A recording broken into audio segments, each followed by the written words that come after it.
चला कटाची आमटी बनवूया। पहिलं तर सगळ्यात आपण पहिल्यांदा तेल घेतले, त्याच्यामध्ये कढीपत्ता टाकला आहे मी।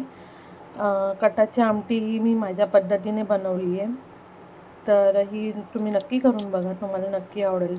तेलामध्ये मी जिरे मोहरी टाकले आणि हे वाटण बनवून घेतले। ह्या वाटणामध्ये मी कांदा लसूण खोबरं हे सगळं मी तेलात भाजून घेतलं व्यवस्थित आणि नंतर मिक्सरला लावून घेतलं।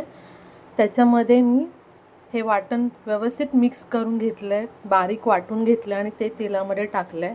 त्याच्यानंतर मी लाल तिखट आलं हे लाल तिखट आणि हळद धणे जिरं पूड परत हा सब्जी मसाला आहे एव्हरेस्टचा, तो टाकला आहे आणि आपलं घरातलं जे असतं घरातला मसाला तो टाकला आहे। त्यानंतर हा मालवणी मसाला आहे जो शेवटी घातला आहे मी। थोडंसं पाणी टाकून व्यवस्थित मिक्स करून घेतलं आहे त्याच्यामध्ये मी, आणि हे जे मिक्सरला लावलं होतं ते भांडं व्यवस्थित पाण्याने हे करून घेतलं मी, जे उरलं होतं त्याच्यामध्ये वाटण, आणि व्यवस्थित उकळी काढून घेतली आहे त्याला। आणि हे जे कट उरलेला होता आपला पुरणपोळीचा, तो कट मी त्याच्यामध्ये घातला आहे। आणि बघा आता तुम्ही छान त्याला व्यवस्थित उकळी येईपर्यंत आपल्याला ठेवायचं आहे।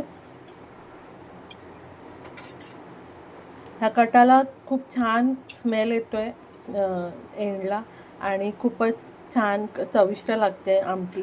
तुम्ही ह्या पद्धतीने नक्की करून बघा, मला नक्की आवडेल ही पद्धत।